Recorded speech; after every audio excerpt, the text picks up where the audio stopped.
This is Michael Vukovic. Today is January 6, 2019. I'm here to talk to you today about spiritual energy communication. What is it, how to do it, some of the do's and don'ts, all the good stuff. So a lot of people come to me, my students, they tell me, I feel spirit touching me all the time, and I've heard, that means they're just trying to get my attention or give me a hug, this and that. In most cases, I would say that's true for beginners. But once you evolve your consciousness to a much higher level, spirit can use that same energy touching as communication with you. Now, one of the primary ways they do this is they'll use all different parts of your bodies for different messages. The problem with this is that many people don't know how to quiet the mind. If you're unable to quiet your mind, you're never going to be able to hear nothing, and you'll feel something, but you won't know what it's for or what it's about. And you'll just give up, get frustrated, and never go back to it. The main thing you want to do is focus your meditation and quiet the mind. It's not about getting the answers you want. It's usually about getting the answers you need. And you also have to dictate where to touch for what reasons. So like I make it a case in point to let my guides know that anytime they touch me on the top left side of my head, the answer should be yes. Anytime they touch me on the top right side of my head, the answer should be no. I also let them touch me in the back of the head. A little tap to the back of the head lets me know, pay attention to the clock or the time on your phone or whatever numbers are around you within an eye shot. They'll also touch my left ear to say, ignore whatever I was thinking about. Don't dwell on it. Don't listen to it. They'll touch my right ear to say, listen up, pay attention to it. They'll also use my hands and wrists for many different communications. They'll touch me past the knuckles and before the wrist on the left hand to either let me know about feminine energy and your masculine energy.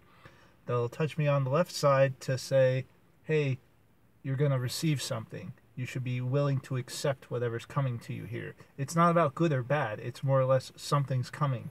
And whatever the thought I had in my head was if I should be willing to accept it or not.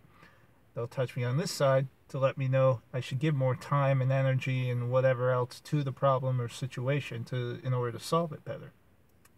So now they'll also use the fingers, this one in particular for confidence, concentration, so on and so forth, so that when I'm sitting there and asking my questions constantly, I'm not always expecting to get an answer. It's whatever I need to know, they'll answer. If I don't need to know it, they're just going to skip over it and not tell me. They're not doing this to annoy me or to aggravate the situation. Certain things you're not meant to know. So why waste your time dwelling on it? Many people give up and just move on from this. I keep pushing at it. You have to stay focused in your meditation. I'll sit there, I'll have my eyes closed, and I won't be thinking about anything. And all of a sudden, the thoughts start passing through my head as the images start to appear before me. And all of a sudden, something that I was completely not even paying attention to just passed through my head. It could be a thought, it could be a question, whatever.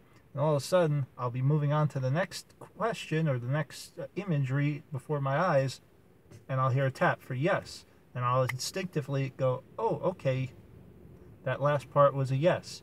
And then I can go forward from there. This is just another way of taking that next step. Too many of my students say, oh, well, it's just my dead auntie or my angel giving me a hug and all that. They do that too. My guides, when they want to hug me, they'll just simply brush my left shoulder. It's their way of saying, hey, there, we're here for you. They'll also touch the heart and, other areas of the body to let you know different things. I hope this helps you out a little bit today and hope it gives you better understanding and clarity about what to do with this information. Thank you and have a great day.